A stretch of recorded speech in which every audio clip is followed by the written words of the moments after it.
Good evening, everyone. Off the ropes.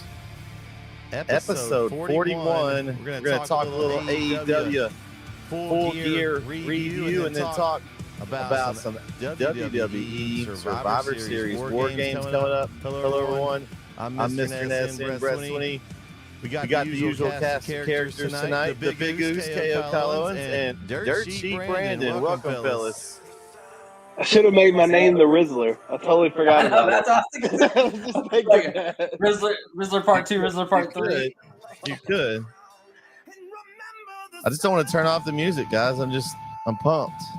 I know we'll talk about it in a minute. Talk about the boom. Ospreay didn't get the win, but an incredible match as always. But AEW Full Gear, guys. Overall thoughts of it before we start talking individual matches.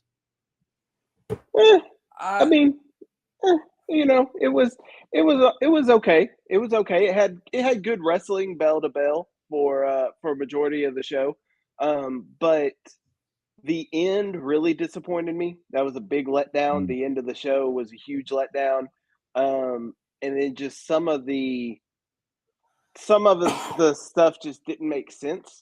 Really, but like I said, the wrestling bell to bell was good. It was just kind of storyline wise weak, and then the end just really lacked a lot to be desired. And I also think we say this every AEW pay-per-view, but less is more. We don't need 10 to 12 matches on a card. Like, it felt not rushed necessarily, but the crowd felt dead at sometimes because there was literally no breaks. There would be a match and then a 30-second, minute-long video package, then you're boom, right into the next match. You don't have time to go to the bathroom, go get something to drink before the next match starts. Like, I think less is more. Have less matches, more time in between matches to let the crowd recharge and re-energize, and then you get a little more action throughout the crowd throughout the night. But overall, I mean, it was a good show. I didn't hate it. I don't think it was a terrible show. It had some good wrestling on it, but the end just really kind of turned me off to the whole thing.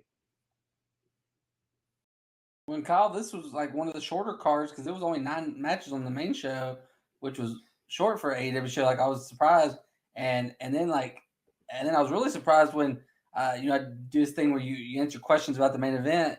And I was like, oh, the main event's definitely going to go over, 19 and a half minutes. It was actually shorter.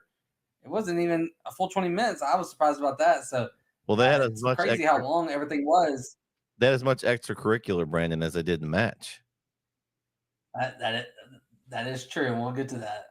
I mean, that was kind of, and I'd have been okay with that. I'm like, Kyle, I've been okay with that if we'd have gotten a little bit of a payoff, but I felt like we got more of the same, and it didn't forward the storyline any in there. So anything in 0 hour, I know we're going to talk about Big Boom AJ and QT Marshall, but anything else in this 0 hour get you guys attention? I mean, Anna Jay's always going to get our attention, but that's for wrestling wise, I guess. Yeah, but no, I didn't watch 0 hour, so I have no idea. I saw that. AJ defeated Deanna Prazo. And then, then there was they didn't throw like a crazy big tag match like they normally do in there. They did Buddy Matthews versus one of the Martin, I guess it's Dante Martin, and then Beast Mortos and Jalisco in a fatal 4-way. And it wasn't for anything, but Buddy Matthews, it was cool to see him get a win, and because his compadres in the House of Black, they had their own tag title match later. Yeah. So here's my complaint about that, Brandon. Though. Like, you have 18,000 belts. You can't tell me that we can't compete for some belts on this card instead of a match that, or at least make it a number one contender for one. Some kind of meaning. That's my pet peeve about wrestling matches. Like, give me. But I was just ready to bring the boom. Yeah, I want to see them do something. Like, hey, this is for a shot at the Continental Championship. No, they don't have it's international. We got all these championships, and none of them were on the line here or for any kind of number one contender. Give me something in here. That's my main complaint about these kind of matches. Like, I know you want to display all these guys and get them on, but make it worth something. I mean, give me a shot at some kind of title. I mean, it's not like they don't have any. I mean, there's plenty. No, I agree with that. Okay. So I don't think this was in the right order. This was definitely the first match on the card. Wait, we got to talk about the boom first. Oh, okay. Go ahead. Come on, man. You guys that know about the big boom, I'm still learning. I'm a learner here. I know about the boom, but I didn't watch the boom. So Brandon, the floor is all. Oh, you didn't watch the match? No. Oh, you went back. Okay, I thought you went back and watched it, because this is one you can kind of go back and watch on YouTube. We should go watch it. It's fun. We get Paul White, no more BS. He comes out and introduces the Rizzler as the special guest timekeeper. And in the middle of the match, we get, we want the Rizzler. So we get some of that. Good match. QT hits the diamond cutter, and I think that's it. AJ kicks out. We find out later he's wrestling with a broken foot, which he doesn't sell it at all. So that was impressive in itself. And then QT Marshall comes over. Oh, before the match, QT Marshall takes his weight belt and tries to give it to AJ's family. She throws it on the ground, so he gives it to his wife. But during the match, QT tries to go start something with the Rizzler. And Big Show, Paul White, he comes and says, no. So we get back to the match. It's going. And QT's about to win. And because Aaron Solo comes out and distracts the ref, and QT pulls a little cheap shot, and he's about to win, and Big Justice comes and spears QT, and then AJ delivers his big boom, and he gets the win, and then we get celebration with a big boom and Big Justice and the Rizzler. They're superstars now. They're made men. Hey, that is no BS though. Shout out Paul White. But for him to be wrestling with, what was it? A broken foot? Yeah. For him to be wrestling with a broken foot and to still go out there and perform like he did, dude, hats off. That's you can't even tell. Like, he didn't even sell it at all. Yeah. That's sick. And like, he already gives better promos than 90% of the roster. So like, well, he talks for a living. Yeah. That's how he makes his money, right? But he also I think I kind of knew this, but a lot of people don't know. He used to be a professional wrestler, like a long time ago. And this was a big moment for him. So I was happy to see that too. And now he's got the platform to make it happen and make it mean something. I mean, I still don't know how they became famous eating cookies from Costco, but Double D chocolate cookie. Bret has no idea what's going on. He's like, no idea. Yeah, no, I'm out of that circle, man. I don't. But did you watch the match, Bret? Yeah, I did watch the match. It was good. I mean, he was fine in the ring. I thought it was a good match. Yeah, I mean, but were you entertained by everything else? I mean, the wrestler's great, huh? It was interesting. I mean, the fact that he's doing this and making however much money he's making, though. I mean, how come my kid can't do that? So I can retire. Listen, I think this is like, I'm laughing about it because it's comedy to me that these people got famous from eating food at Costco. Like, it is 2024 where we got a phrase that gets somebody famous off TikTok. And now we got people from Costco getting famous and having AEW matches on a paper. Like, it makes no sense. It's just and the funny. thing that trips me out is he's not even related to them. The Rizzler is not. No, yeah, the Rizzler is no relation. That's Big Justice's best friend. What a story! What a life! What a life! I hope we see him again, though. Are you guys done with this little boom love? Let's go to the main card here. Hey, and Bret, to answer your thing while ago, the first match was that 4-way tag match. Oh, okay, yeah, because this one I have is not in order, so I knew it wasn't the first here. match because the first one on the list here was the champagne celebration. I know that was after the Ospreay match, so I knew that wasn't first. I just couldn't remember which one. I got an order if you need it. So. Okay, the 4-way tag match, Private Party, the Acclaimed, the Outrunners, Kings of Black Throne. I think we called this one, guys, about who was taking the pin. I think we're getting something with the Acclaimed coming soon. You know, I feel like deja vu. I feel like the same thing's happening in WWE right now with New Day.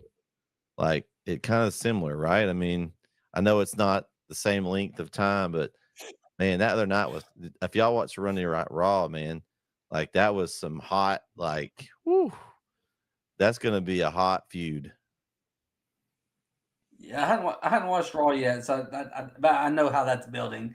But on this one, I mean, it started before the match. I mean, Caster does his rap and just chunks the microphone at Bowens, and like you can see already starting to bowl over. And then in the match, the different things they tagged at the wrong time, and then so also they make an announcement at the start of the match. They call Rick Knox what they call the tag team specialist official. Well, this is the tag team specialist official. In the middle of a match, he calls a pin where Caster pins Bowens. Like, what? What are we doing here?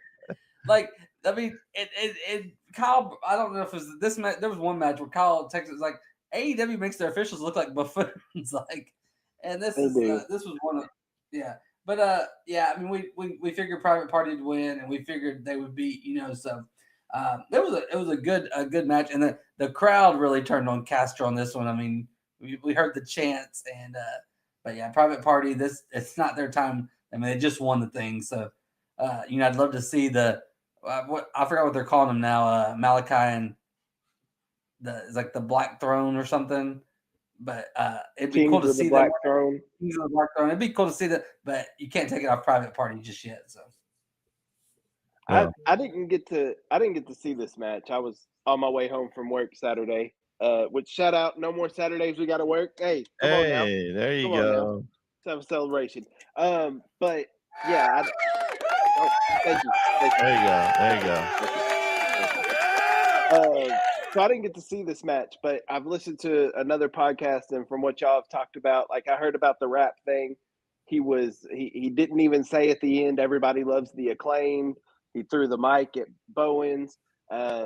Yeah, it's funny. You mentioned it, Bret. Like the exact same storyline between what's going on with the New Day in WWE, and then what's going on with the Acclaimed in AEW. It's almost the exact same thing going on. So, but yeah, of course, different lengths of time in the story and all that. But I mean, you can't take it off of Private Party right now, and I'm interested to see what they do with the breakup of the Acclaimed, and hopefully it does something for them, because right now, I'm interested. I'm interested to see what happens.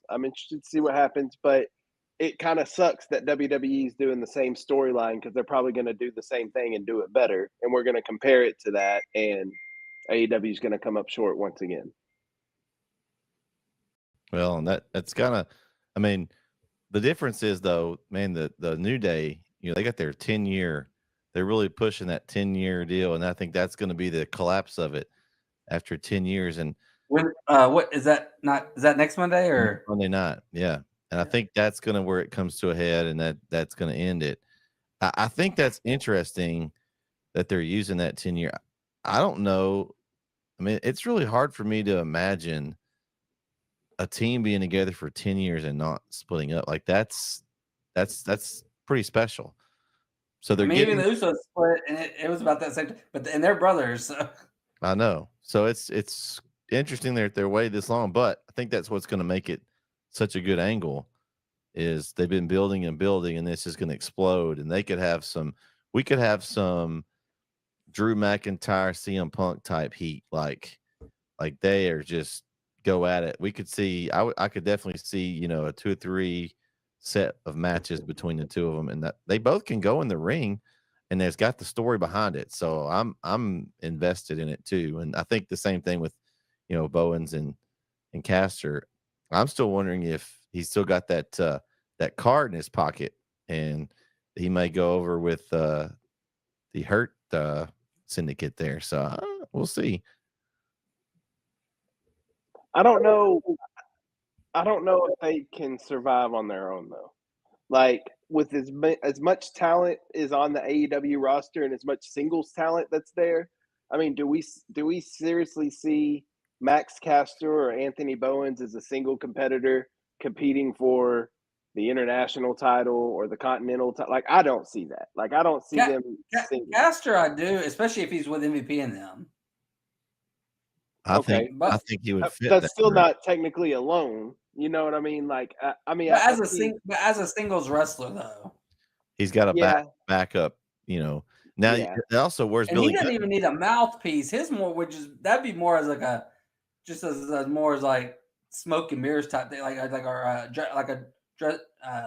just kind of a dressage, dressage, whatever, however you say it. But it'd be more for visual purpose, just to have those people behind him. But he doesn't need a mouthpiece, obviously. So but even as alone, I think he could. Like, I think Max Caster could. Bowens, I don't. Billy Gunn, if he go back to his sons and maybe joins up with them, they've kind of been, I don't know if they're injured or they've just been off TV for a little bit. But the crowd loves them now. So I wonder if he could go back and reunite with his sons. And I like what they're doing, or what they were doing with Bullet Club Gold. So I don't know. Be interesting to see where they all go, but it's going to be a very interesting feud though. All right. The next one was that the Ospreay match was next? No, MJF was next. MJF. Yeah, MJF and Roger Strong. This had the finish was more interesting to me. You had Kyle O'Reilly come out, and now he's kind of siding with Roderick Strong all of a sudden, helps him out of the ring, leaves Adam Cole behind with the Kingdom. I don't know where this is going. I mean, it's got me intrigued on who's going to go with who. I feel like we're going to get a group formed somehow here. They may split some of the Kingdom up and go.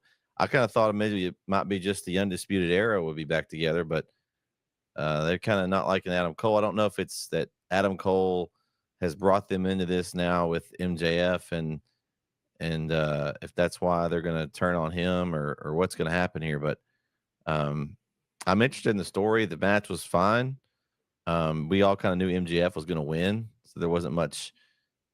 I wasn't really interested as far as that part of it, but the match was fine, and I'm ready to see where this goes. Yeah, when do we get a MJF Adam Cole? Like, that's what we thought we were getting here, and so when do we get that? But I don't think the rest of them have as much a problem with it as Kyle O'Reilly's the one that has a big problem with. It's like he kind of blamed Adam Cole for putting Roderick in danger, and because you can't trust Max, and but yeah, we knew MJF was going to win this. I was surprised it was the second match. I mean, I think that was one of the biggest surprises tonight when that said, like, well, this match is next. Like, you don't see MJF that early on the card. So that was I'll say that was one of the surprises of the night. It's unfortunate that we had a major we had a pay-per-view, one of your main 4 pay-per-views for AEW, and we have an MJF match on the card, and we really don't care about it. Like, it's unfortunate because he's been off TV so much, off filming movies and whatever, but he's been off TV so much, and then comes back and has a match with Roddy. It was a decent match. I mean, they both can go in the ring. It was a good match. But what now? Like, what happens with MJF from here? Like, where does he go from here? What's his next feud? What happens with Roddy and Kyle O'Reilly and Adam Cole? Like, what goes on with that whole situation? Like, where? I mean, yeah, maybe he goes to Adam Cole next, but when do we get that at World's End? Because that's where Cole turned on him, or he turned on Cole, or whatever. Or when Cole turned on him, it happened at World's End. Do we get a rematch there? Like, I just don't know what's going on, and I'm struggling to care about it because it seems so unimportant. Like, putting it as a second match on the card. I understand you got to put the matches somewhere, but I don't know. Just to have MJF as the second match on the card, like, opening the show is one thing because that's kicking off the show, but at that second slot, it's just kind of like you're just kind of fitting him in there somewhere, and I don't know. It just feels unimportant to me, but It was a decent match. I just don't know where they go from here with any of it. Well, that's the interesting part about it. We don't know, and so now we're kind of, it kind of leaves us hanging. I'm okay with this now because it's not lingering too long. They're kind of leaving some things open. We don't know where it's going to go. I kind of felt like when we picked these matches and who was going to win, I kind of thought I had more of an idea who the actual winners were going to be, but That's what I thought. we were a little rough. How did we even do? So I actually won. I think I had 1, 2, 3, 4, 5, 6, 7 out of 9. You was talking about you didn't know how you would, and then you did 7 well, out of 9. I mean, there was some we had the 2 we missed. We were all on the other side, and I was really surprised that those were 2 I thought. One of them for sure. So the next match that we got here is Mercedes Moné, Chris Statlander. We still got that going. They're going to keep I guess they're trying to continue to build the Camille and Mercedes tension there a little longer as she beats Chris Statlander. We all had Stat to win. I think it was more we were ready for this to move on to something else, because I think the feud with Mercedes and Camille will be good.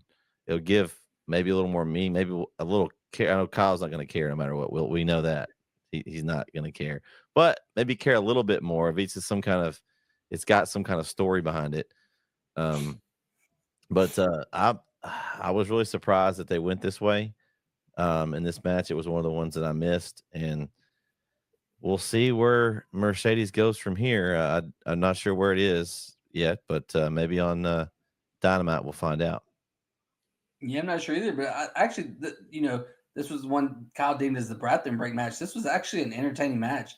This was I've seen some people saying I was like, wait, they might be right, that maybe the best women's match the AEW's had this year, and which take that as you may, because I think Willow and Chris Statlander street fight match at that pay-per-view was I guess just a pure wrestling match. But yeah, I mean the street fight. Yeah, I'd probably put that in bed too. But this just in the ring match. This was a really good match. I mean, it was solid. I think it was definitely the best Mercedes Moné match that she's had since she's been. In AEW. I agree with that. Yeah, and that's just I mean, Statlander is nowhere near the world title picture, and as far as I can see, is now she's been in probably the 2 best women's matches AEW's had this year. Also, could say a lot about their women's division, but now this was a really, I didn't care about it, but the match itself was good, and but I was surprised too. I thought it was going to be Statlander's time, and I thought we were going to get that breakup with Mercedes and Camille. I spitballed the idea the other day about it was more about, we were just joking about Big Boom and them, but and you want to get Mercedes over. I know a way we could do it, but Big Boom against Okada for the whatever title was it called, the Continental title, right? The Continental title. Yeah. He's there. The Rizzler comes in, low blows him, calls him a bitch. Boom gets the pin, and then he takes Mercedes Moné with him to the just walks out with Mercedes, because Okada and Mercedes, he has that thing for her. So you make Mercedes there, you get rid of Okada because he's got to go away soon, just like Jack and the Bucks. So I mean, you just and you help Mercedes out a little bit. Kyle's still next level booking. I mean, that's excellent. That's an excellent idea, which is why it'll never happen. It'll be entertaining though. But again, goes back to my point, which AEW is WWE now. We're becoming WWE, so there is no alternative to. It's just. Well, that's why they wouldn't do it. But we apologize for Mr. Owens, Tony Khan, if you're watching our show. What I do? It's not going to happen because it makes too much sense. That's just the fact of the matter. Anyway, I did not see most of this match because it was a bathroom break match for me. I did go and take a shower during this match, but I got out and I saw the last 7 to 10 minutes of it. I thought it, from what I saw, it was entertaining, and I'm with you, Brandon, from what y'all have said, and then the podcast I listened to. Best Mercedes Moné match that she's had in AEW. I'm a big fan of Statlander. I was a big fan of Sasha Banks. Not such a big fan of Mercedes Moné. But if this was her best match, that's great. But following it up with a feud with Camille is not the way to go. Like, I mean, I don't like Chris Statlander is a name in AEW. Camille has no name value in AEW whatsoever. She looks like a ditz out there because Mercedes is just bullying her and putting her down and all that. So maybe it turns her into a monster and she just goes off, Kyle, and just starts going to beat Mercedes. Huh? She beat Mercedes. Then what do you do with Mercedes if she loses to Camille? Like, I don't know. I want to care about Mercedes. I do, but beating Chris Statlander and then going into something against Camille just doesn't do it for me. Just does not do it for me. And then I don't know what Stat does after this either. Like, I don't know where Stat goes and who she feuds with. I don't know what's up next for her. But I'm interested to see. But they need to make Stat a winner. Like, I think she should have won this match. They need to start making her a winner and winning some matches and winning some important matches, not just blow off matches. All right. Next match. This one probably was even more surprising of a result than the match before. As Jay White for the second straight PLE in a row pins Adam Page. Now we figure out where Adam Page is going later in the night, where he's going. He's going to. Well, it appears to be. Okay. I mean, he's now involved. Jay White twice in a row and we get a title shot. Is that what? He's now. Well, he's in the basically in the whole Death Riders thing now. He comes out later in the pay-per-view, which makes a little more sense, I guess. Hopefully this is it. If they're going to just pin him twice with Jay White, hopefully that's over for now and he moves on. But I just was really surprised by the result of this match. I thought it was a good match. I thought that they both can go in the ring and it was good. I just didn't understand the result. But then later, now I'm like, okay, I'll give them a chance. We'll see where they're going with this. Because this was the one thing they kind of entered in because he hasn't cared about the Death Riders this whole time. And all of a sudden he comes out and helps clear them out. And then he, I guess, has a moment there with Christian. Christian's that comes out every time. I don't know when he's going to cash in, but I don't think he's cashing in the middle of all this. I think he's just going to keep teasing it at this point. But interesting interaction, but definitely surprised that Switchblade got the win. I like Jay White. I like him in the ring, but I'm surprised that they had him pin Adam Page twice in a row. Yeah, there were multiple times I thought Hangman had this match won, and each time I was like, each kick out was surprising me. I was like, okay, this is it. And he kicks out, and I was like, whoa, wait, what? And then he does something else to him, and he kicks out again, and he just keeps kicking out. And I know Kyle loves all those extra kickouts, but Diggs is the biggest fan of the kickouts. But it was catching me off guard, like, because I just expected Hangman to win, and then all of a sudden it Switchblade and it's the Blade Runner on him, and it's over, and I was like, wait, what? Like, it just caught me off guard. So because I didn't think they were gonna have and Hangman lose twice, and then now he wants a title shot. Like, wait, what? Like, you just lost to Jay White twice. Yeah. And now you think you deserve a title. I don't understand that logic. So, yeah. You're right. I had forgotten about it until you just said it, but that was one of the things I disliked a lot about this pay-per-view was the amount of kickouts. Like, why are we calling moves finishers if they're not finishing people? Like, why are we doing finishing moves? I understand sometimes they kick out, but my goodness gracious, we're getting 20 kickouts a match. And it's kind of like, it's almost like, what do you got to do? Kill them to win the match? Like, do they need to not be breathing for them to, like, some of these moves? Anyway, story for another day. This match, though, I thought it was really good. I like these two guys in the ring. I like the callbacks that they did to previous matches with the injuries with Paige's knee kind of made it a story throughout the match. Then even Jay White got banged up in the match, and they were kind of both selling their injuries and getting into it. But I thought it was a really good match. I'm surprised that Jay White won, but I think it's more about the story of Hangman going absolutely insane, like just going absolutely crazy off his rocker. Because Christopher Daniels came out at the end of that match and he just put a right hook to Christopher Daniels, who's AEW management. Like, he doesn't even care. So I know we'll get to it at the end of the show, but I don't know if he really cares about clearing out the ring for the Death Riders. I don't know if he really gives a damn about the Death Riders. I think it's just more about Jon Moxley in general with that title. I don't think it has anything to do with the Death Riders taking over the company or doing anything like that. I don't know if he really cares about that. I think he's laser focused on the title. Let me tell you something, Kale. We've been talking about the Elite and how they've disappeared. I mean, could he at some point, we've got Kenny Omega out for right now. You've got the Young Bucks have went away. We think Jack Perry's going away. Maybe Okada goes away. Maybe Hangman is part of that revival of the Elite that comes back and saves AEW at some point. Right? I mean, I would be okay with that. He's got to go away too, though. And so I think maybe he could be the one that starts standing up to them and he gets beat up and taken out and then he goes away. But that's the thing.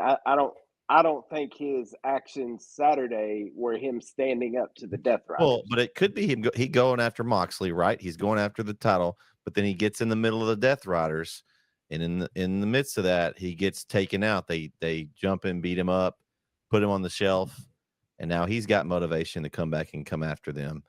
And so maybe he comes back with the Elite. They come all back together as a face faction to save AEW. I don't know. I mean, it would make sense. I like that idea. I like them teaming back together like the Avengers to come back and take over the company. But, I think we got a ways to go to get there, though, because I think Hangman, obviously we have a ways to go because they didn't further the storyline any, Kyle. We may have regressed it, if anything. But no, I could see that happening. I think it's a good idea. But I think they're breaking Hangman's character. Like, they're just mentally like, how many times can this man take a loss? You know what I mean? Like, he beat Swerve, but then he has to deal with Jay White, who he seems to not be able to beat ever. Like, that's his kryptonite. And so how much more can he take before he just snaps and goes completely insane? So I don't know. I'm interested to see what they do with it, but the end of the show still just never mind. All right, next match, match of the night by far. Kyle Fletcher is a made man, fellas. He wins clean as a sheet over Will Ospreay. That was what's surprising. I like it. I think Ospreay can take that loss, and it just put Fletcher like on another level. Like, he is now like that one match made him. Not that he knew he wasn't talented, but his character now, he's just so over as far as that he got that Ospreay rub, we call it there. Didn't have to cheat to do it. And man, he is on fire. I don't know if they can keep continuing this. They go their separate ways. We'll see what they do this week. But man, I would love to see another. I'd have to see a rematch of these two because that match was one of the best of the year. I mean, Ospreay is probably in every one of the matches. To me, they're the best of the year. But I like the chemistry. They worked well together, and they have similar styles. And I think they do very good work in the ring.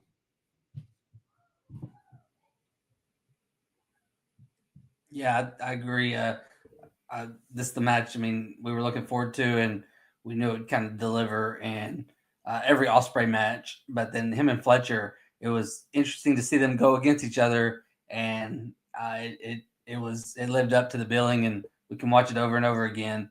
Because this isn't a one-off. They'll face again, but they made Fletcher look so strong, especially the way he won at the end. So yeah, I want to see what they do with him for that, because like he can go win some titles now. like he showed he can be a single star with this performance. This was the match that had entirely way too many kickouts. This was the one that had just, I mean, ridiculous. How many? I said we needed 3 more. Yeah, that's what you said. But that was a ridiculous amount of kickouts. But the match was phenomenal. I mean, match of the night easily, one of the match of the year candidates for sure. One of the spots I did not like is why are we pile driving Will Ospreay onto steel steps from the apron? Like, why are we putting one of the faces of our company? And then the same thing could be said for Kyle Fletcher. He could have tore his knee up by jumping off that and slamming into the steel steps. Like, unnecessary spot with all the other crap that they did in the ring. Like, that was just felt unnecessary for the moment. But overall, just a phenomenal match. And yeah, Kyle Fletcher is a made man. But here's the key. Here's the key, fellas. We talk about it all the time. It's in the follow-up. What do they do after this? Like, where does Kyle Fletcher go from here? What does Ospreay do from here?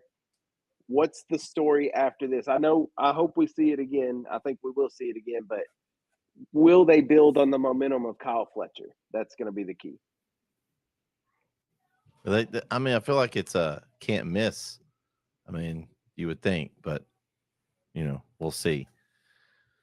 All right. A new champion crowned as Daniel Garcia gets the win. Kyle, are we not going to talk about the little? Wait. We got to talk about the champagne celebration. Oh yeah, my rundown. I found a new rundown. It didn't have the champagne. Sorry, I was getting excited because I did have Daniel Garcia. Me and Kyle had Daniel Garcia here, and that one I was getting excited. When you said that, I was like, dude, she's been champion for a while now. No, but we did have I felt like this was coming. Like I kind of knew, but I feel like this is a Toni Storm reboot, like type moment. Her and Toni Storm. But I think they've got a good story that they can tell with this. And I think they do this, and at some point, once this feud's over, I think we get Toni Storm back, and it'll be interesting to see what they do with that. But yeah, I like this. This was cool. I don't think it was so surprising as the Toni Storm. I think we've already gotten that was surprising when that happened. I mean, I knew it was coming, but it was just out of nowhere. Like this was kind of like, hey, we're just gonna champagne celebrate. Nothing's gonna happen. The thing I think they got right here is they put it in the right spot. We talked about it on the chat. What's going to come after Ospreay and Fletcher? Well, that. It wasn't a wrestling match. It gave you a chance to breathe after the match, and it was a great storyline. That now that it's something to talk about, and they're able to kind of move through. So the next match didn't feel so much as a letdown after that great match. So I think they did a good job with this, and I'm interested. I think it's going to be an interesting feud, and the whole blood thing was very gruesome and gross, but I mean it was definitely a personal deal with two wrestlers that best friends now, brutal enemies here. Yeah, we knew this was going to happen, but I don't know if we it works. I like that they did it with Mariah because at first I thought, oh, maybe Mina, but Mariah's the heel. But I thought maybe Mina was going to turn on Mariah, but then Mina. It was weird how they did it because Mina's up the one celebrating. You think it'd be Mariah celebrating, but Mina's up there, and then Mariah tries to catch her, and Mina sees it, ducks, and kicks the bottle out of her hand, and then Mariah spits on her. And then Mina just a crazy spear, and Maya lost a tooth. But she was bloody and she was relishing in it. But that was a heck of a spot and just a fun little segment. Like even though we expected something to happen, it still had our attention, and we want to see what's next. And so I'm good with that. And it was in the perfect spot in the show because it helped set the bridge from the Ospreay match to the Garcia match. No, it was the perfect spot for it, for sure. And 9 times out of 10 they put a women's match in this spot and it just completely bombs because it's after an Osprey match and you can't compete with it. But to put a women's segment there in that which it's something that we've been, I wouldn't say anticipating, but we've been waiting it because they've been talking about it. So they finally did it. This was the right spot to do it. You could see this coming from a mile away. I mean, you knew the turn was coming, and then it was telegraphed from here to Dallas with her about to swing the champagne bottle at Mina. So looked a little clunky at some spots, and then the spear off the stage. I don't know if that first table was supposed to break, but they completely slid off that first table. It went through the second one, so not great there. But yeah, I'm interested to see what they do. I hope they can keep the intensity up with it. And when does Toni Storm return? And here's I kind of want her and Mina to just go at it. I don't want to see Toni return yet. Let her and Mina go at it. Let Mariah and Mina finish their thing, and then let Toni come back. I don't want Toni to come back on Wednesday or something and insert herself in this feud to make it a triple threat or something. Like, let Mariah and Mina tell their story, and then you can bring in Toni after that. But we'll see how it plays out. Yeah, I agree with that. I think they need to let their little feud cook and let them play it out. And then, it's basically gonna, if they do it all at once, they just waste all of it. Let them do this. Well, we'll talk about a wrestler later who got wasted. What kind of wasted, Kyle? Just kidding. Okay. Now we'll get to Daniel Garcia, the new TNT champion, as first said right here on Off the Ropes by me and KO. Brandon, sorry, you didn't get this one. You had Jack Perry. I just feel like they're staggeringly pulling the elite off, and they really have pushed Garcia since he's been back, and I was glad. I was glad for a new champ. I like Jack Perry's character, but I'm just ready to move on with it. Like, he needs to go away for a little bit. Like, and we'll see if he actually does like the Young Bucks did. We don't know for sure, but we assume that he's going to go away. I mean, honestly, it's better than, Jungle Boy thing was great, but it got old after a while. I think they've done a really good job with this one. I just wish that once he got the title, he didn't do a whole lot with it. And that was the disappointing part. So hopefully we'll see what they do with him, but I'm happy for Daniel Garcia. I mean, he's got a built-in feud with MJF. I know MJF's got something going on with Adam Cole. I don't know if they put this together or where they go with Garcia, but sign me up for it. I really like his character and his in-ring work. At first, did you say you like Jack Perry's character? Oh, I do like the scapegoat. They used his whole thing with Punk. I thought that was good. I like he's got the little van, and it's something, like he's got a character. But I didn't like his title reign. His title reign was a little to be desired. I mean, to me. So it's not a Jungle Boy. I wasn't a huge fan of, like, at first it was fine, but wasn't a huge fan of that one. So I thought his character's fine. At least he had something, like a reason behind it and a story with it. He had his little new intro and he drove the little bus around the scapegoat thing. I thought they really played that in pretty well. But it was really his title reign didn't have a whole lot of meaning to it. Like his matches didn't have any story built to them. They didn't do a very good job of his title reign to me. Yeah, I thought this match was pretty decent though. Like, I thought they did good together. There were some really good spots. Jack Perry, the thing with this character he has done is he's been brutal. Like he does some brutal things, and he plays the heel really well. You definitely hate him. I hate him. He's easy to hate, and and then they really, these last few weeks, they really worked Matt Menard into the story. Matt Menard helped with the kidnapping, and then he went after Matt Menard at the table a couple times. They worked Matt Menard in this story too. So it was interesting how they did that, because we don't see him wrestle much anymore. He's been exclusively commentator lately, so it's interesting to see that. But yeah, I told y'all too that like I picked Jack Perry just because I didn't know if it was Daniel Garcia's time, but it was good to see him win. And I was obviously rooting for him. But as it went on, I was like, okay, it's going to happen. And but I didn't know if it was going to happen with the sharpshooter. I thought he was going to find a way to get out of it, and he didn't. So, and that was it. I did think it was interesting to have Perry lose by submission, by tapping out. I thought that was interesting, but I think it's all part of the bigger story of sending everybody in the elite away right now and then to bring them all back.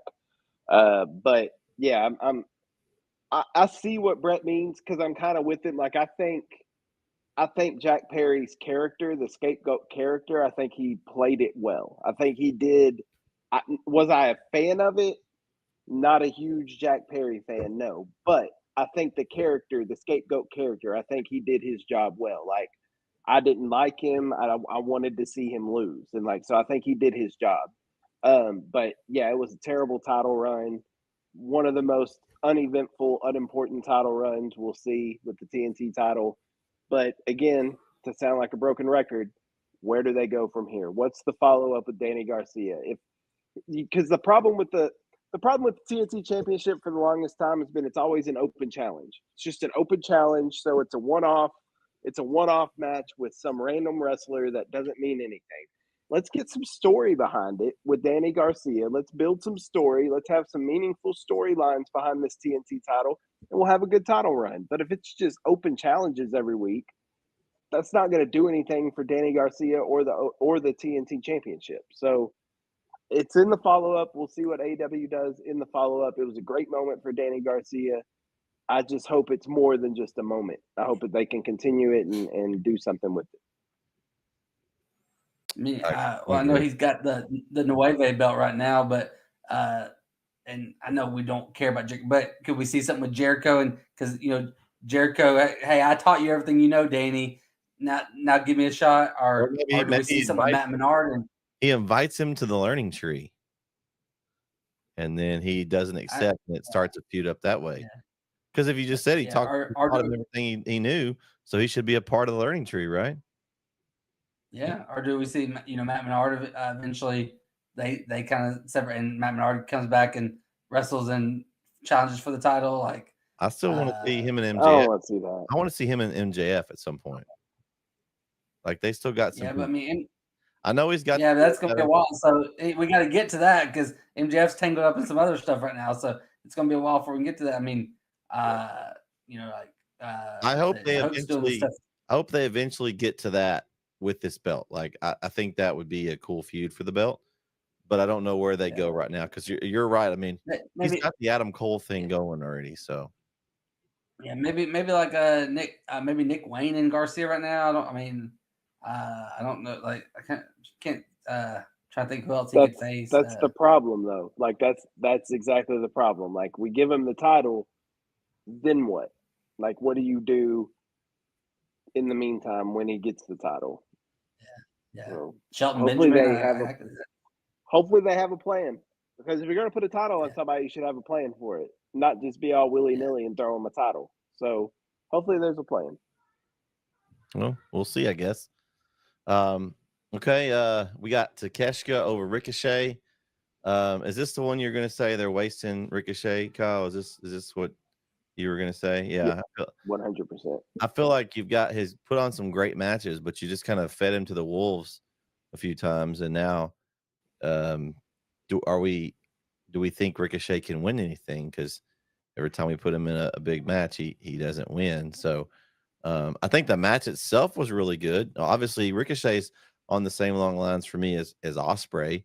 He's not the same guy, but he's going to put good matches in the ring together. And I think Takeshita, he's a really good heel. I mean, obviously, he's with Callis and Don Callis's family. So I'd say Callis is comparable to Dominic Mysterio. He gets that kind of heat, like, coming out. Like he gets a lot of heel heat just by coming out. And I think Takeshita, he's a really good heel. I mean, obviously, he's with Callis and Don Callis's family. So I'll say Callis is comparable to Dominic Mysterio. He gets that kind of heat, like, coming out. Like he gets a lot of heel heat just by coming out. with whoever he's got with him. But I mean, I knew Takeshita was going to win this. I mean, I feel bad for Ricochet. He came over from WWE to get more opportunities, and he's put on some great matches. But right now, he's a 50-50 wrestler. I feel like he wins and then he loses. You mentioned Dominic Mysterio. Do you mean the number one wrestler under 30? Yeah, that guy. Yes, that guy. Yeah. But I'm gonna have to disagree a little bit because I've said it when he came over. Ricochet is what he is. He's not like he's a match. He's a match performer. He's not a star. Like you can't. I mean, I could disagree. This is what he is. I mean, this is what he was in WWE. It was like it's not. He's not being booked wrong. He is what he is. He flies around stuff, but he's not. You can't. There's nothing you could. I just don't see a path to him being more than this. Hey, Brandon, what about this, Brandon? Let me throw an idea out. We talked about somebody earlier. What if he takes that business card and would join the Hurt Syndicate? Give him a mouth. I was about to mention that, and you do that and do him against Garcia, I'd be okay with. But like, I don't think Ricochet is someone that should be title matches. I just don't think he's a title match person.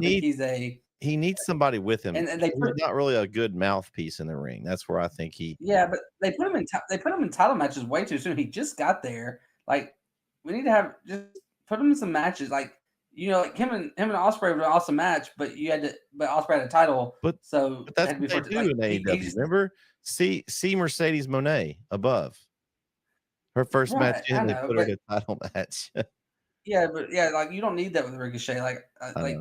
Give him a feud with somebody that's not title based, and I'd be more okay with it. And he's also someone like he had that little feud with Braun Breaker, but some of his best work in WWE is non-feud based. He's just a good worker, in ring performer, and then that's how you need to use him. And as long as they keep doing that, but don't make him the centerpiece of stories because I don't think it works. You know what the problem is?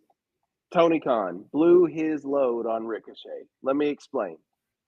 He brought Ricochet in. What was the match that everybody wanted to see? The whole reason he came to AEW was Ricochet and Ospreay, right? That was the whole reason he came to AEW. And they did it 4 weeks in. 4 title. 4 weeks in. That was my issue, yeah. Bring him in, and then you play the match that everybody wants to see. You give it to us immediately. Well, then, so where does Ricochet go after that? It can only go down from there because you've given us what we wanted to see. So now you have and here's the other issue. Taking nothing against Ricochet. He is a fantastic athlete, phenomenal wrestler. He's great. He's not Will Ospreay. Or is he Kyle Fletcher? I think Kyle Fletcher's better than Ricochet. So just 3 or 4 matches previously, we saw the Varsity Squad with Kyle Fletcher and Will Ospreay in the ring. This match felt like the JV squad with Ricochet and Takeshita. And I think they're great in the ring. I think they're great. I think they're awesome. But you brought someone in that plays second fiddle to Will Ospreay. Like you brought in an off-brand Will Ospreay and are expecting him Timu Will Ospreay, Kyle. And expecting him to compete on this. Like he was special in WWE because there wasn't many people like him that could do that. He was the Will Ospreay of WWE, but now you're in a promotion with the Will Ospreay, so you're not special anymore. And then we don't even have that match to look forward to because it's already been given to us 4 weeks in. So I love Ricochet. I think he's great in the ring. There's just no importance to him right now. There's nothing like he's on. Like, yes, he'll put on a great match. I'll watch the match because it'll be great, but I'll watch it if Ospreay's not on. Like, if Ospreay's on and Ricochet's on, I'm going to watch Ospreay 10 times out of 10. So they're gonna have matches at the same time that night against. So, I mean, my point was maybe put him with it, like turn him heel, give him a mouthpiece. I don't think that matters, Bret. I don't think that matters. Like, I mean, but can it? I mean, it can't hurt, right? I mean, can he do anything else as a face? Hey, I'm Will Ospreay. I'm a nice guy that jumps off the ropes. You mean Ricochet? You mean Ricochet? Yeah, sorry. Y'all talking about Ospreay a second ago, but I think man, I feel like that they need to do something with him. Like he's stale. Like I feel like the Hurt Syndicate would be a perfect spot. You know, turn him a little bit, give him an edge, give somebody to talk, give MVP to talk him up, and maybe they start using it and he does even crazier stuff and he starts cheating to win. He like push him that way. At least it's something. Like there's got to be more to him. Like there's got to be more. There's no depth to his character. There's got to be more to him than just high flying and risk taking. Like he's not the one and only. He's not the best in the world. Like he's not any of that here in AEW. So there's got to be more to him than just high flying. And I haven't seen that. So putting him in the Hurt Syndicate, he doesn't fit. Like the Hurt Syndicate isn't a high flying group. It's a hard nose, we're gonna punch you in the mouth group, and that's not Ricochet. Yeah. And so I don't know. I don't know what he does, and I think I'm glad he's happy. I'm glad he's happy and he's doing what he wants to do, and I'm glad he's getting paid well. But I still miss Samantha Irvin. Just saying. I do too. You know what Ricochet is? An acrobatic Wheeler Yuta. Wow. That's not wrong. I mean, that's not wrong. But I care about Wheeler Yuta because his character. I mean, he's in a good storyline. We don't care about Wheeler. We don't care about the storyline. Would be awesome without him. I know, like, whether he's in it or not. I still feel like he's just there. He's on the I feel like he's in that group, but he's not all the way in. I feel like sometimes he's hesitant. I feel like at some point down the line, he could be the crack that breaks up the Death Riders. No, where he doesn't matter. Whether he's in it or not, it's the same thing. He's there. Is as interesting as wet paint. Yeah. I don't know. I kind of liked it because they had him. They had him as the one person that you thought wasn't going to turn, and they were going to leave out, and then they've turned him into this person that puts. Have they turned him, or is he Stockholm syndrome hostage? He's like under control, like that. But I still think to me it still matters in there, like because I still think that deep down Wheeler Yuta is a good person that's been trapped and being brainwashed, and that at some point down the line he could be someone that ends up turning from the inside to help AEW get back control. I don't know. Maybe I'm just hoping for something. I don't think Wheeler Yuta's the savior. Yeah, I hope not. That's when I will tune out. But that's where this story's going. I'm not 100% that but he could be where it starts cracking. Like, right? I mean, they've got this big bad, group, and then they're fighting. It's pretty even, and then he turns on them, and it starts to form cracks in there, and then that's when somebody else hopefully comes in. But I think it's still interesting. I mean, I'm not a fan of Wheeler Yuta in general, but in this story, I think he's still got a. They put him in an important spot to me. Like he doesn't do anything except he's that guy. Like, is he really with them like 100%, or is he just he's like in a cult that he's been brainwashed? That at some point he's going to wake up and realize, what am I doing? Like, I'm waiting for that. I don't know. I'm just hopeful. I think whether he's there or not, the story's the same. I'd be just fine with him out there. I think he's the guy you put in when you're up 40 rather than the role player that's going to help you win. He gets the garbage time minutes. Well, yeah, he is the garbage time. They're saying, hey, you do this after we've already done all the damage. Yeah. I think Yuta's great in the ring. I just don't care for his character. I think he can go in the ring. He can't wrestle, and you can't. I think Ricochet's the guy in the ring. Well, I don't say he can't, but I don't really enjoy watching him. Okay. I say him and Ricochet are the same, except Ricochet's the better wrestler. Ricochet is the better wrestler. I will say that. Yeah, it's true. Well, I'll say Ricochet's more athletic in the ring. I think Wheeler is a better technical wrestler, but Ricochet's definitely more entertaining. Okay, but you want him to be like a Daniel Bryan or something, and he's far from that. Like he's Timu Daniel Bryan. Like right. There you go. All right, so we got Bobby Lashley over Swerve. No surprise here. I was surprised that they didn't have anybody new come out. I thought maybe we would see a new member. They're still kind of holding off on that. I thought that maybe a new member would come out and cost Swerve the win. But they did attack Prince Nana there a little bit. They got him physically involved there at the end. But no surprise here. This match was a good match. I enjoyed it. I'm still not sure where they're going with it. Is Swerve going to have to recruit some help? Because I mean, obviously he can't go up against Hurt Syndicate alone. So is he going to recruit somebody here? I think the story obviously continues. Maybe it's some of the guys that have been harassed in the back with those cards. Maybe he gets a couple of those guys with him to help team up against them. I'd like to see kind of a team match at some point. When's Stadium Stampede and when Anarchy in the Arena? When do they do those kind of matches? I'd like to see that maybe. They're normally in the summer, but you can probably do them whenever. But I guess the stadium one you'd have to definitely during the summer because of the weather. Yeah, but I would like to see that kind of match build to that at some point.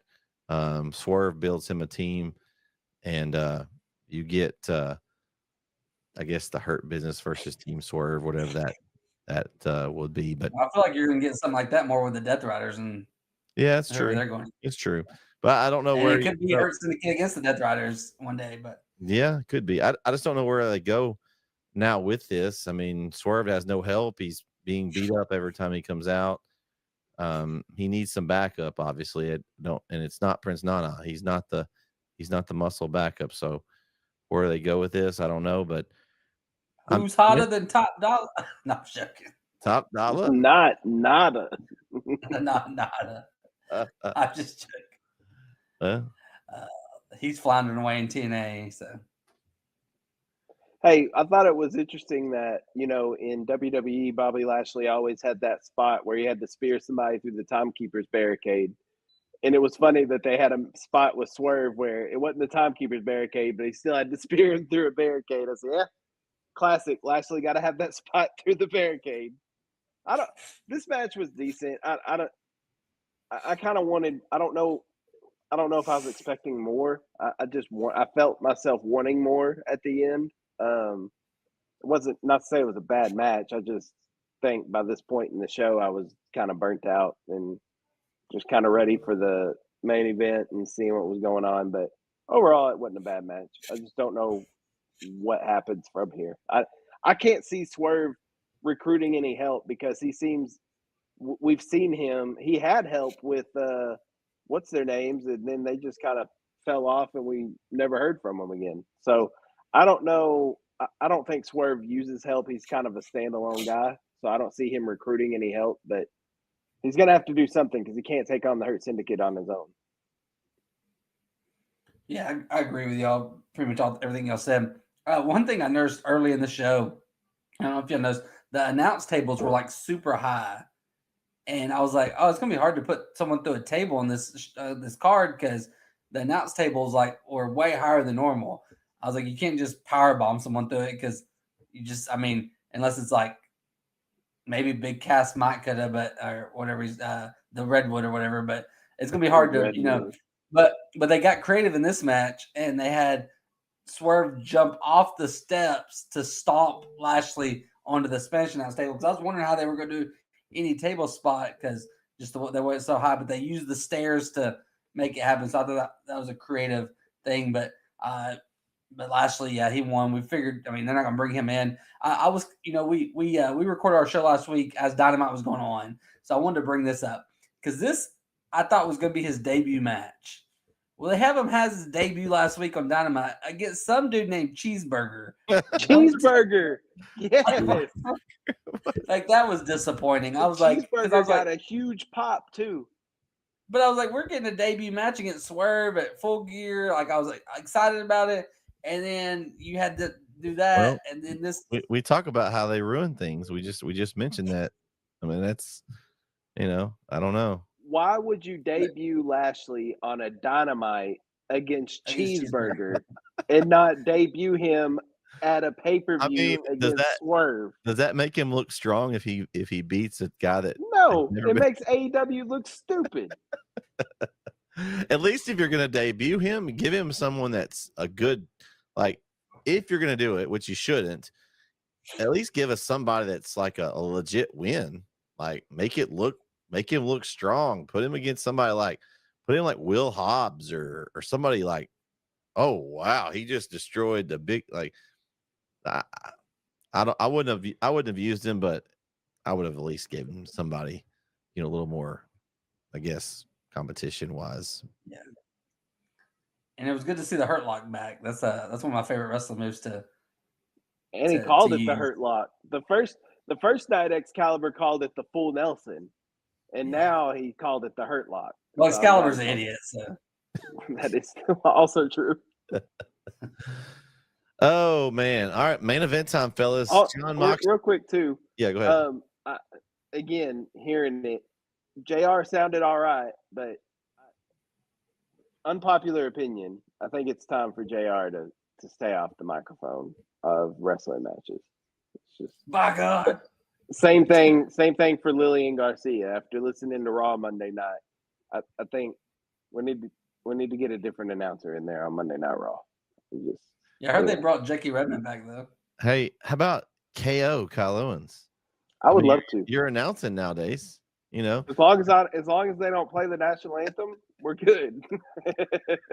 Brandon probably didn't catch that. Was that a few weeks ago? No, he told me about it. Yeah. Yeah. So, man, we had him all set up, and Kyle gets going, and then boom, the national anthem hits. I was like, oh man. He probably wanted to go hide behind the bleachers. I felt about this small. I wanted to just crawl into a hole, man. It was one of the more embarrassing moments for sure. Yeah, main event, John Moxley defeats Orange Cassidy. No surprise here. Main surprise was the way the whole show finished. I mean, you had a big brawl, which is awesome. We talked about Adam Page coming out. Christian came out and teased the cash in of his little AEW contract. Little interaction there. They all run away. And then Darby Allin, for the love of everything holy, knew it was him coming through with his painted up car. Decided to wreck out that nice Ram truck they had, man. That was that's an expenses. I guess they just expense that kind of stuff, who cares? And then he proceeds to beat the windshield out of it with his skateboard as they're trying to stop him. And then somebody, they didn't show who, picks up the Death Riders in a nice little white SUV. I think it was an exhibition or a Tahoe, some kind of Escalade, something. No? What kind was it, Kyle? No. Nobody picked them up. They took some keys off the valet. They just hijacked a car. Oh, nobody picked them up. Oh, okay. They hijacked them. I was paying. I guess I was distracted by Darby Allin and his. They went to the little valet thing and yanked some keys. I thought maybe that another member had picked them up and helped. Nothing that exciting. Oh, yeah. Just carjacking. No So I guess now are we now gonna get Darby Allin again with Orange Cassidy's now gone off. I just don't understand. Like, there's got to be somebody else pulling the strings. We kind of know there is. We think there is, but again, how many pay-per-views is this in a row with kind of a storyline that's just kind of, yeah. Is this the third one in a row? Yeah, I think. Yeah, I mean, well, we thought a couple of pay-per-views in a row they might reveal, and I was just disappointed, man. It just kind of left me like, that was it. That's the way it ends. They drive away. I feel like it's on repeat every pay-per-view and every Dynamite episode. Yeah, I'm still there. I'm still. They got me hooked though. I'm there like that. Maybe they don't want to. Like we said earlier, he shot your shot with Ricochet too early. Maybe they don't want to shoot it too early with this one. So they need to get some in the middle. They need to get in the middle. Yeah. Of that. Like, I feel like this has gone on. They should have done something. They haven't added anything to this whole storyline in like 3 or 4 months. It's been the same. We had Rocky Romero come out and interrupt a main event match on a pay-per-view. Rocky Romero. And then the whole end was a convoluted mess. Like, Adam Page came out. He has nothing to do with any of this. What is the reason he's coming out? I thought at first, oh, okay, he's standing up for AEW. He's sick of John Moxley and them. But then he went right after Moxley, like he wanted to go for the championship. Okay, whatever. Well, then Christian comes out. Makes sense. He could get the title. Okay, that's fine. But here's the issue with all this. Where's the title? We haven't even seen the title. It's locked in that case. It's in that case. Yeah. Because I don't know if y'all seen this AEW title. I think it's bigger than that briefcase. I don't know how that briefcase is holding that title. Be in there, Kyle. I thought that too. Like, so I don't know if there's actually a title in there. What they need is like WWE did. They put in this big, huge case and towed it around every week. You know, like the Crown Jewel Championship, whatever they call it, the Crown Jewel Championship. You know, it was just a mess with everybody coming out, and then the Death Riders trying to leave, and then I got excited again. The car hit the truck. I said, "Ooh, okay, we got something happening." Then Darby comes out. I said, "This guy again. What are we doing?" Like, it's rinse and repeat, like you said. It's just the same. It's the same. I wasn't interested in it to begin with because of the people that were involved, and then I'm thinking we're going to forward this thing, and it's nothing. Like, it's the same cast of characters, same story. There's no movement. Like, I guess I'm interested to see what Adam Page, Christian, and Jay White and all them have to do with this now. But my fear is come Wednesday, we're going to have zero follow-up to those three coming out to the ring. And it's just going to be the Darby stuff following up. And there's going to be no explanation on why those three came Darby out. and all the rejects that want to come out with them, you know. And I mean, I don't like if Orange Cassidy was your guy fighting for AEW and Moxley just beat him, then what? He's already beat Darby too, right? So we're getting the losers to just keep trying? Like, I don't understand. I don't get it. I don't understand. Yeah, I don't. It's disappointing. Really was. It was. I mean, the card overall was pretty good. There were some good stories that were told in and out of the card, but this one's still there, and I feel like again, it's just the same old thing. I'm tired of it. Like, I'm excited to see where it goes, but I feel like now I'm never. I guess maybe they're going to shock me whenever it happens. I guess because I'm not looking at it ever happening. It's just going to be the same people over and over, and nothing ever comes of it. So I don't know. Overall card, I mean, I'd give it a solid B. I mean, I don't think it was anything special. You had some really good matches in there, but also had some disappointment. The main event was disappointing. I don't know if I like the way the Jay White Adam Page match was booked. But overall, any card with Will Ospreay on it it kind of gives it a letter bump. It's like an extra credit there. It's always going to bump it up a letter because, I mean, even if nothing else is good, at least you got one match that's going to be good no matter what. So, yeah, I think it was solid, and we'll see where they go with this. I guess tonight we'll go back and watch Dynamite and see what's going on and see if they do maybe KO they'll fill you in on exactly why Hangman Adam Page came out there. Maybe he'll come out and just start the show and just call out the Death Riders and say he's tired of them trying to take over his company that he helped start up. And I don't know, maybe. I love your optimism. Maybe. Probably not. You know, who knows? We should just like book our own show and like have a show where we book what we think is going to happen or what we want to happen, and maybe they'll start listening and go with our booking. No, not a chance. Not a chance. Or we'll just do our own wrestling promotion like we talked about earlier today, and we'll call the matches from the ring side. We find our own wrestlers. Yeah.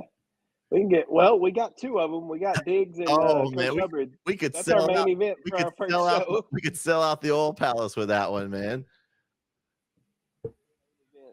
Oh man, we could call it just the coach. Yeah, off the ropes grudge match. Oh man, barbed wire, fire, steel cages. Yeah, we'll put Brandon in there. Let him referee. Yeah. Okay. Don't be an idiot though. That's the one too that I said was an idiot was the final match when Yuta came in and hit that flying knee, and the ref was right there, and you hear this big, boom, and the ref's just, oh yeah, He's like I that. wonder what's going on here. You, You didn't hear that behind you? well, maybe Brandon might be too smart to be a referee. I don't think you have to just be completely an idiot to be a We ref. need you to close your eyes for some of it. You can't see, you can't hear, and you're very injury prone. You get hit, you're down. I am injury prone, so. Oh, yeah. Don't get shoot hurt. We need you work hurt, not shoot hurt. All right. Any final thoughts on this before we go to the WWE Survivor Series War Games? We're good? Onward. All right. Let's move on. We got War Games here, and there's some good matches on this card. Guys, I really do think that it's going to be some good quality matches here. Let me pull that up as I kind of was working on everything else earlier, and I didn't do a very good job of pulling up the card here. The start time is early. I don't know if y'all saw that yet. Yeah, that was weird. A 5 o'clock. Yeah, they announced that a while back, and there's not even a UFC that day. But it's kind of good because it won't. It'll get a couple hours in before Texas A&M starts. So it is true. Yeah, I'm gonna be honest with you. I might watch the first hour and a half of the pay-per-view and then just watch the replay of it later to finish it, because I'm not gonna try and watch both when Texas A&M is on, unless it becomes a blowout. Okay, here's my that's what I'm going for. Okay. Yeah, we got it. Surely we don't have any Aggies in here. Kyle, tell me you're not rooting for the Temu Texas team. I don't care who wins, to be honest with you. Okay. All right. I'm for chaos though, so A&M winning would be fun. He's a Penn State fan. No, I like my teams to win important games. He's Indiana. That's what he is. Nope. Again, play the week schedule and then get blown out. You have a college team? No, not really. I used to be a big fan of the U, but then I just cheer for the East Texas kids and their colleges. Okay. All right. So sports writer now. So when Ricky Stewart goes and plays running back next year for Texas, go Horns. Here we go. All right. So I don't know the match order yet. Brendan, do you have anything? I'm just going to go by what this has for me here. I don't think there's. I don't know the order. I can tell you what the main event's going to be, but that's about it. I mean, I would think the men's war game match would be the main event. Is that what you're going to get? Do they start with the women's one and split them, or how do we go about that? I don't know, because I say we just talk about the two war game matches last. But do you lower and raise the cage, or do you put the cage down and you do two matches in a row? I don't know. I think, don't they normally start with one and end with one? That's what I was thinking. Yeah. I think they're going to start with the women and end with the guys. I still say we talk about the war games last, the two war games, and then let's just talk about the 3 singles matches. Okay. All right. Let's see. Any order you want. 2 and 3. Yeah, I have 5 matches on the card. That's what I have. Yep. That's what I have. Okay. That's a solid card. WWE card. Yes, sir. Atta baby trips. It is a solid card, which means hopefully most of the match will be over, since it is starting earlier by the time. Except I did think there was going to be a match on here, but they announced it as the main event for the NBC thing. Let's start with United States title. LA Knight versus Shinsuke Nakamura. I like the way they've brought Nakamura back in this dark character.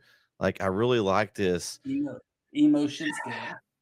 I like LA Knight, but like, they're really trying to build Nakamura up. I mean, to me, it doesn't make sense to build him up and then he just immediately gets buried by LA Knight. LA Knight's had the title. I like LA Knight, but he's just been kind of floundering to me with the title for a little bit. Like, I think he needs something. Maybe I don't know if a heel turn. He's been kind of leaning heel a little bit lately too, but he needs something. He's kind of getting a little stale. I still like LA Knight, don't get me wrong, but man, I could really get behind a heel Shinsuke Nakamura run in the ring. So I'm gonna go with Shinsuke here to beat LA Knight. And maybe it just sets LA Knight off. He's been kind of temperamental lately. Maybe he sets him off and he full turns heel, and give Nakamura a little bit of a run here, because he did some really good work as a heel, and they've really been doing a good job of making him look like a monster heel. Yeah, it makes sense for Nakamura to win, which kind of scares me because the other times, even since Triple H has been in charge, other times where it's made sense for someone to win, they always have it. You can look at the Braun Sammy story and the just other ones like that, where even when it makes sense, sometimes it doesn't happen. So, but I don't know. I same with you, Bret. The way you brought Nakamura in and kind of caused havoc. But they've done this with him before. They did it with Seth and him, and some. I think him and Cody maybe he's done this with other people, and there's been no payoff. I think you need to have a payoff this time, and put the title on him. And but who knows? But I'm gonna pick Nakamura, but I can also see it going the other way, and they keep it on another night. But I'm gonna pick Nakamura and hope they follow through with. We brought him in for a reason to do this. So. We can't hear you, Kyle. Kyle's on mute. Oh, he's something. Oh, we're in suspense here. What about now? Good. Yeah. Okay. All right. Anyway, what are y'all talking about? Shinsuke Nakamura beating LA Knight? Me? Yeah. Kyle. For months? And y'all talk about him coming in his first match back, beating LA Knight to win a title? Are y'all high? What is going on? Stay off the weed. What are y'all talking about? No, absolutely not. LA Knight's going to win this match. It's unfortunate for Shinsuke, but they do this every time to him. Every time they bring him back with a new character and he's supposed to be menacing and be awesome and all this, he's a loser. All right. He comes back and he loses. Okay. Wow. It's what he does. EO KO coming on. Just speaking facts, brother. And listen, and that's not an insult. That's just a fact of life. Yeah. Okay. So give me LA Knight. Shinsuke winning. Y'all gotta be outside your mind. Well, this was fun. Yeah. That was fun. All right. United States Championship was done. Let's go to Intercontinental Championship. Braun Breaker versus Sheamus versus Ludwig Kaiser. Triple Let threat. me guess, y'all got Ludwig Kaiser winning this one too? Before we even start, Braun Breaker's gonna win this. There's no brainer. But man, I see things in Ludwig Kaiser. Like I could see, like, it's not gonna happen, but I could see him, like, if they one day made him the guy to take it off of Gunther, I'd be okay with it. Dude, like, there's something about him. And you like Undertaker, and I've seen other past wrestlers say, like, he's got star potential. And they've broken off Giovanni, and they haven't really done anything with him. They've broken him off, and the other day he was in just chilling backstage. A backstage promo, just hanging out with Mello. Yeah. And with the Cody Rhodes thing, yeah. And so, like, they haven't done anything with him, but I never saw anything with him. I see something with Ludwig. This isn't it, because Braun's gonna win this. But I don't think Ludwig should take the pin. I think Sheamus should take the pin. Yeah. That's what I'm gonna say there. Yeah. I think Braun Breaker wins, and I think Sheamus should take the pin. But I want to like I can see, like, I don't know when they'll ever do it, but Ludwig against Gunther, or Ludwig, like, he's got potential. Yeah, but this is a Braun Breaker win. I do like that. I was gonna go Breaker too, with Sheamus getting the pin. I think that's why Sheamus is in the match to take the pin. But I could see, like, I could even see Ludwig coming back and saying, "Hey, I didn't get pinned," and we get a straight up one-on-one match with Braun Breaker later. I mean, I like Kaiser as far as he's a very non-likable heel. He's got a lot of heel heat, and I think that's how you turn Gunther straight face. It's when eventually Kaiser turns on him and stabs him in the back, and I think that's coming at some point. But I just can't see. They've bounced the title from Breaker to Jey Uso, now to Breaker again. Doesn't make really much sense to take it off of him this quickly to me. And so I'm going to take Breaker for the win, but I'm excited to maybe get Kaiser and Breaker one-on-one at some point. I think that would be a good little feud. Well, you could see this coming when they interrupted each match. When I think it was Breaker and Sheamus had a match or something, and then Ludwig interrupted, and then Breaker and Ludwig had a match, and Sheamus interrupted. So you could see them building this triple threat. I'm with you, Brandon. I love Ludwig Kaiser. I think he's awesome. I believe more in Ludwig Kaiser than I do Shinsuke Nakamura, and you know why? Because Ludwig Kaiser's been on TV. He's more of a believable person than Shinsuke. So I believe in Joe Hendry. Okay, sorry. I think Ludwig is great, but yeah, I don't think he needs to win. I really want to see Sheamus win. That's the only title Sheamus hasn't won is that Intercontinental Championship. So I really want to see Sheamus win it. They just haven't built him up as a believable person to win the title right now. So I don't see them taking the title off Braun Breaker. Give me Braun, but I'll go with y'all. I think Sheamus takes the pin. I hope Ludwig doesn't take the pin, but I don't know if it's going to be clean necessarily. I don't know how, but I don't think it's going to be entirely clean. I think there's going to be some type of tomfoolery at the end of this match. No way. I mean, it's a triple threat, so you can do a lot of things. Everything's legal because there's 3 people in the ring, Kyle. You know, I don't understand. Is there just going to be 3 people though? It could be more because anything goes in a triple threat match. That's right. We could have 2 extras, Pete Dunne and Butch, according to R-Truth. Oh yeah, Pete Dunne and R-Truth. Yeah. No, Pete Dunne and Butch. Oh, and Butch. Yeah. Yeah. But R-Truth thinks they're 2 different people. He could come out. He could come out and get in. Just like Tom and Nick Mysterio. Yeah. Oh. Hey, what would be interesting with Ludwig is if he's the winner of the Money in the Bank next year. You know, Tiffy's already cashed in and got hurt, and then he gets the Money in the Bank, wins, and then they bring them on screen together as like a heel power couple or a face power couple. I mean, what a guy, Ludwig. The body chiseled out of stone, dating Tiffany Stratton. Guy's winning.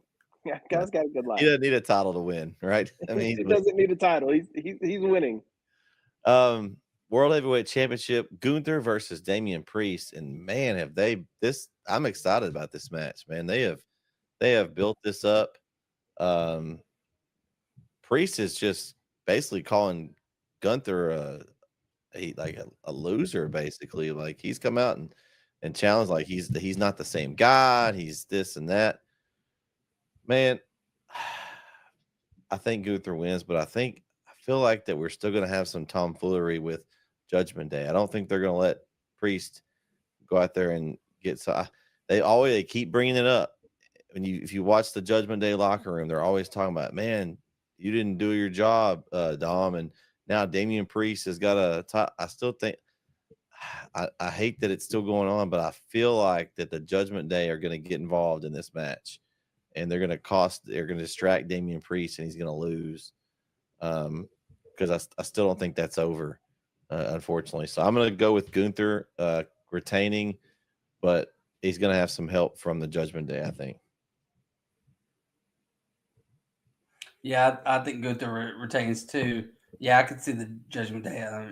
I don't really want to see it, but I could see that happening. But I think, Gunther wins this. Still don't know what's next for him or who eventually takes it off. If it's because now I'm hearing Punk and Rollins. Like I would think it'd be Punk, but it feels like they're setting up maybe Punk and Rollins for Mania. So I don't know. We'll see how it goes. But yeah, Gunther wins this match, and I'm not. It'll be a okay match, but I can't say I'm excited for it. I think there's only really one match on this card I'm excited for. So could it be Cena and Gunther? See Cena take it off of him for number 17. And Goldberg said he's gonna have his retirement match in 2025, and they've already teased that. So I don't want it for the title, but we're gonna get that match eventually because they teased it already. So I could see them. I mean, he would whoever's gonna put Cody or John Cena over and give him that 17th, like that's gonna make them famous forever, right? That's the record title. They're always gonna remember that. So I'm assuming whoever that is would be happy to put John Cena over and take that loss just because of the magnitude of the moment. So, I mean, just Right. be tied to history forever. So, I could see that. I think I don't like how they've made Gunther look in this whole situation. Like he's your heavyweight. He looks like a weenie. Like he's your heavyweight champion, and he looks like words we don't need to be saying on this podcast. But he looks terrible, and so I don't like that at all. I get why they're doing it. Like I understand it. I get the story, and I get the build and all that. But I don't think you should make your champion look like this bad. And so, but it's classic wrestling 101. Like he's been knocked down and made to look so bad, he's going to win at the pay-per-view when they have the match. I don't think it's clean. I think Judgment Day comes out there and messes with Damian. I don't know why. Like, I mean, I get it.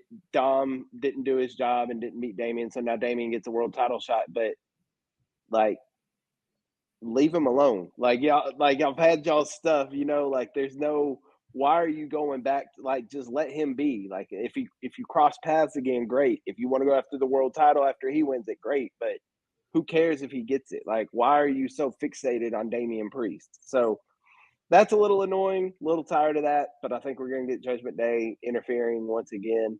But I do think Gunther wins and kind of regains that confidence, and we start getting that ring general back.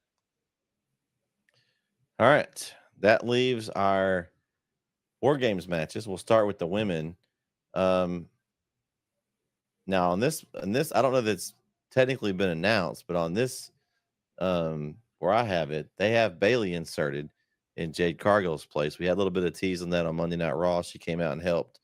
And I thought it was interesting that the face team got the advantage. How many times does that happen? That doesn't happen a lot. Usually the heel teams get the advantage.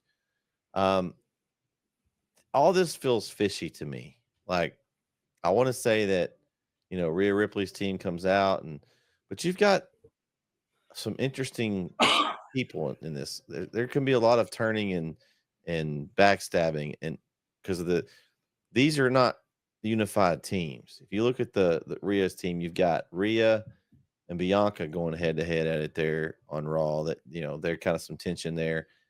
They didn't like Bayley entering, but now Jade Cargill's magically out of the way. Did Bayley take her out?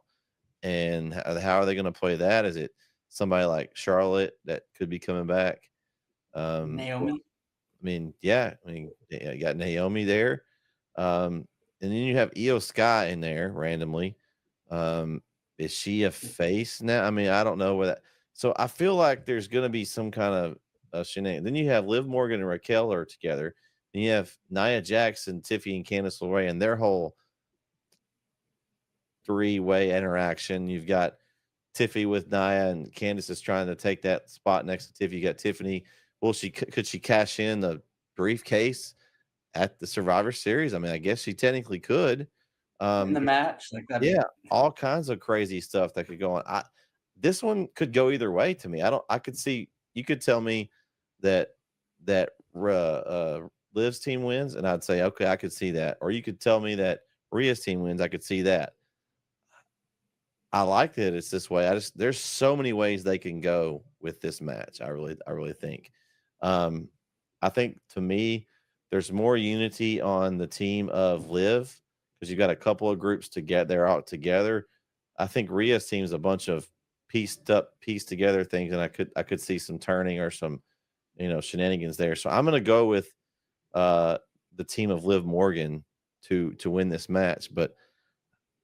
Man, I have no idea what's going to happen, and I'm going to be glued to the TV because I there's all kinds of things that could happen in this match that I'm excited about. Yeah, there's so many, most times it's just War Games is what it is. It's War Games and it's a war, but this has so many layers to it. There's so many possibilities, and there's so many stories they could build off of this to lead into WrestleMania season.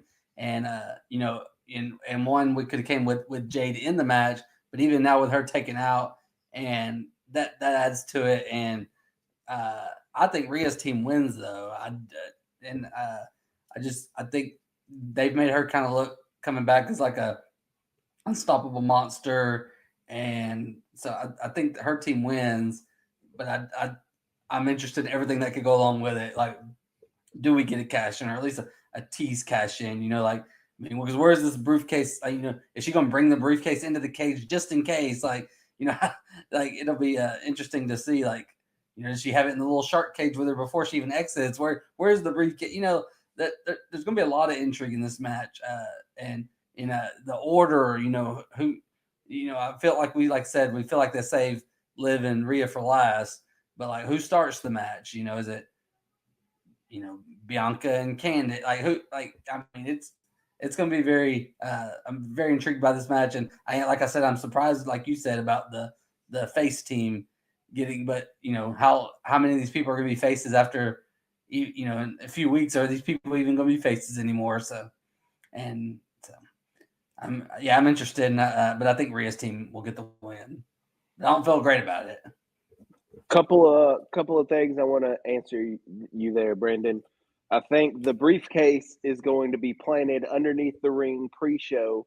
So during the match, Tiffy's going to go under the ring, grab the briefcase. I think that's where to answer that one.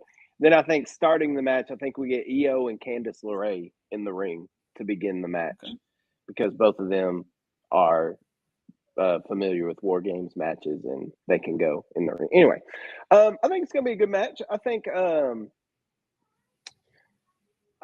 this has kind of been thrown together. I don't think it was necessary. I stand by the fact that I don't think it's necessary for these 10 women to be in a War Games match. I don't think their feud warrants the only feud in this match that warrants of War Games is Rhea and Liv. Now I get it; it's their teams against each other, but is it really? Because Rhea's team is really just a ragtag group of women thrown together, and then Liv's team is her friend Raquel, her bodyguard Raquel, and then a trio of women that kind of get along, kind of don't get along. So, I don't know. I don't see them bringing Rhea into this to lose. Like they brought her back in such a big way, I think, and with such a big pop that I don't think they bring her back to lose.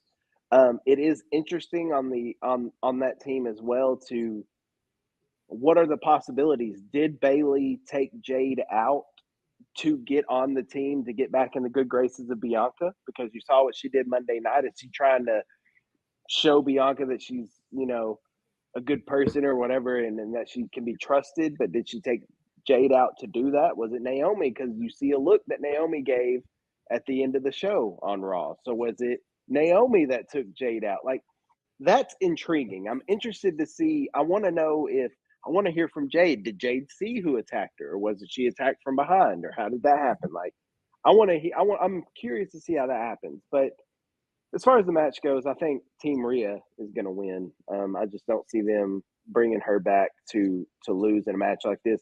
And I think there's just so much chaos with the briefcase that could occur with Tiffy and that team, with Liv and Raquel. Could there be something that a dissension that occurs there? Maybe Raquel actually accidentally takes out Liv or something. So give me Team Rhea. All right. Then we get the men's match. We've got the OG bloodline versus the Temu bloodline, as we call them here. Man. The CM Punk pop the other night was pretty awesome. Things I noticed the other night. Okay. Did y'all notice what Paul Heyman was wearing? Did you notice his outfit? The solo attire. Yep. Was interesting. I mean, solo lapel. Something fishy. I don't know. We didn't never really get any interaction between Paul Heyman and anyone else. He brought CM Punk in here.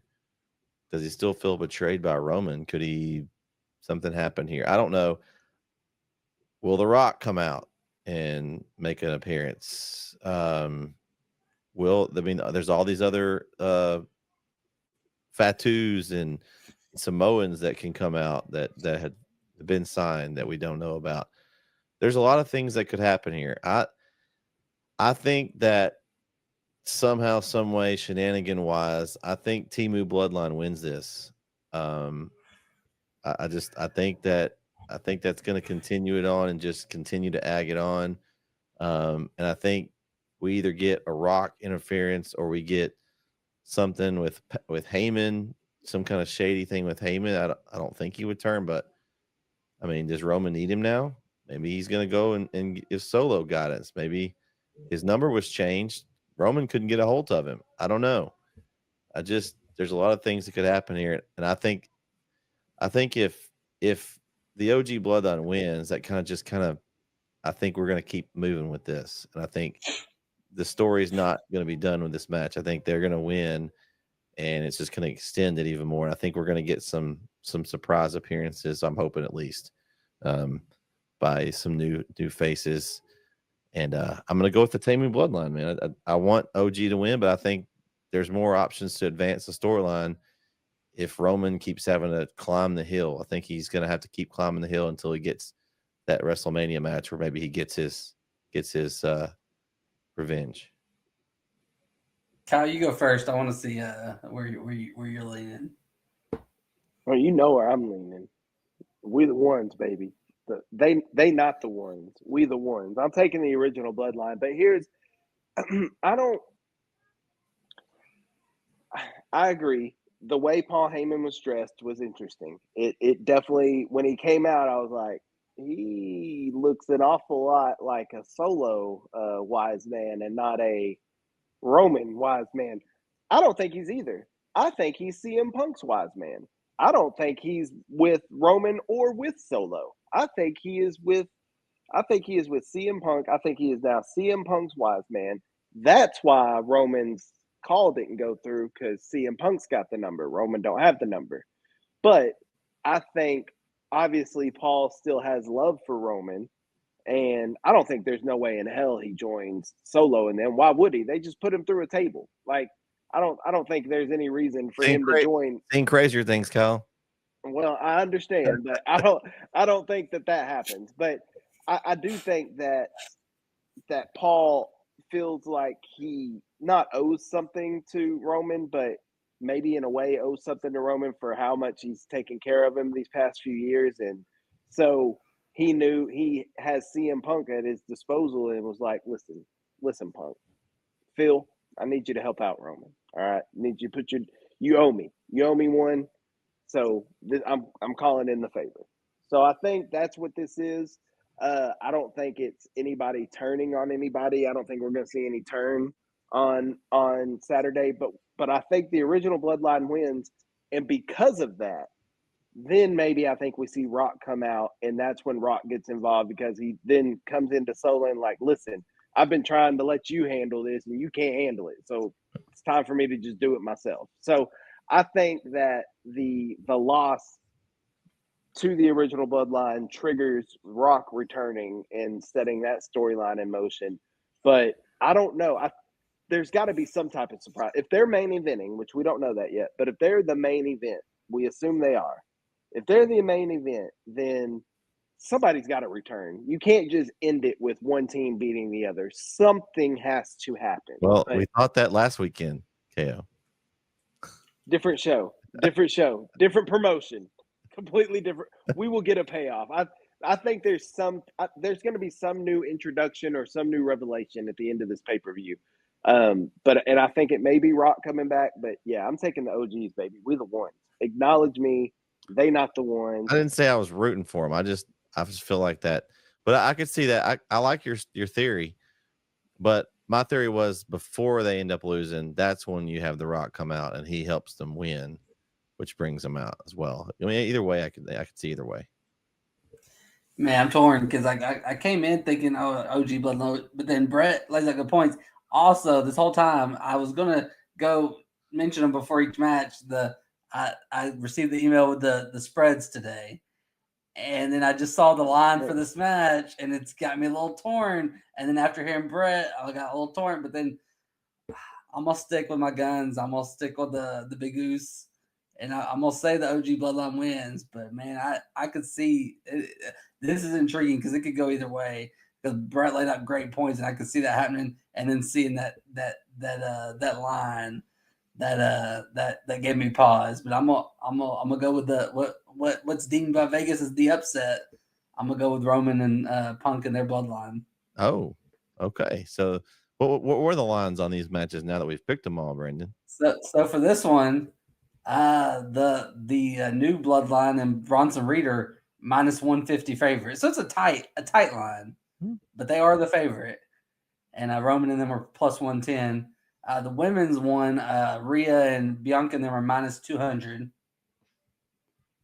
The Gunther match, he's a -5,000. So that's jeez.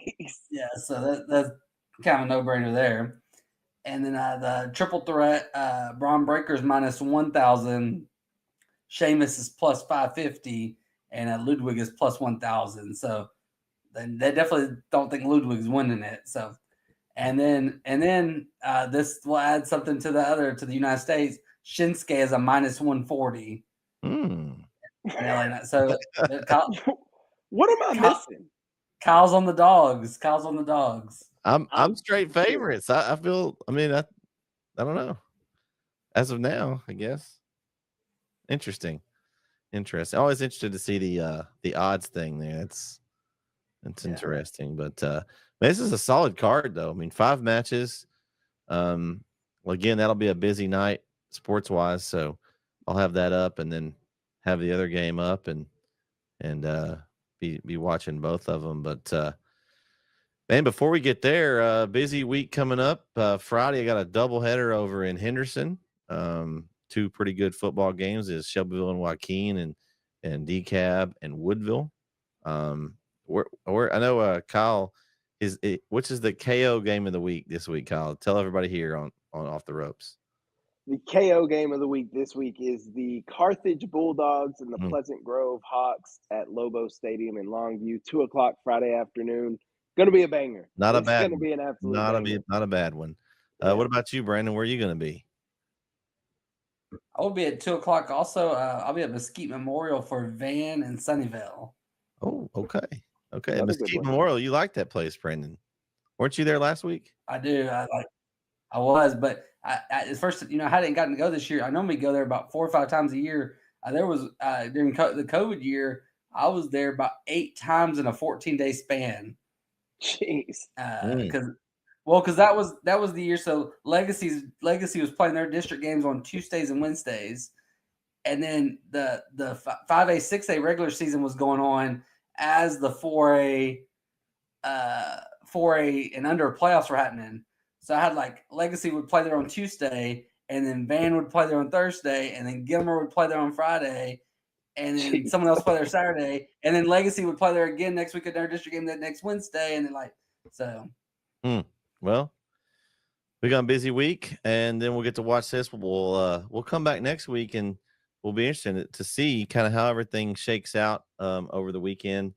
So definitely some good matches and some definite storylines that could go a lot of different directions. I'm excited to see what they do. Hopefully the card's as good as what I think it is. Any final thoughts on this card before we wrap up, Phyllis? I think it'll be good, and then I think the next Saturday they're doing NXT Deadline. I didn't know they threw that on pretty quick, so I hadn't watched NXT from this week yet, obviously, but it'll be they're doing a show too, and that's on that's Conference Championship week, so that's not a great week to do it. They probably should have did the Army Navy week, and then do it after the Army Navy game, but because they're doing it on Saturday instead of Sunday, because NXT normally does their shows on Sunday, but they'll have an NXT Deadline, and then but I do feel like the main event, the WWE main event Saturday night NBC thing, I think that's on Army Navy week. I think so. Okay, I'm interested to see what they do on that and see kind of what it kind of. Well, we saw the main event. Did y'all see what I haven't seen it yet. It's Cody and Kevin. Okay. Yeah. I mean, that's that. I'm sign me up. I'm ready to see that match. They just I thought we might get that this. I thought we might get that this weekend, but they're gonna. I like how they told that. I like how they told that story on SmackDown. They're not they really, kind of felt a little sympathetic for Kevin. And hey, also Kyle, with your choppy internet right now, you actually kind of look like Kevin Owens over there. The way you got choppy internet. It's just a little fuzzy. Oh no. Well, you look fuzzy on my end, so maybe it's your internet, bro. Oh, really? See, mine and Brett looks clear. Mine and Brett looks clear, but you look. See, and on mine, me and Brett look clear, and you look fuzzy. Well, my internet has been choppy today, so it actually could be, but I guess I'm clear everywhere. That's good. Maybe that means I'm actually working well tonight. That's hey, normally Brett's the. Hey, you know, but you kind of look like Uncle Kevin right now. So you got the Kevin. I did make a change. I actually have my my internet box, or the one I use for my computer here. The network card's been out on it for a long time, and I've always used Wi-Fi. Well, I got me a little USB NIC now, and so I've got it plugged in wired. So I'm hoping that helps. I did that the other night for our NetSN zone to try to make sure it went smoothly, and it seems to help. If I'm looking clear, then that's good, because the host has to have the good internet connection, to make sure this turns out okay. So, but yeah, I'm excited. It's going to be an awesome week.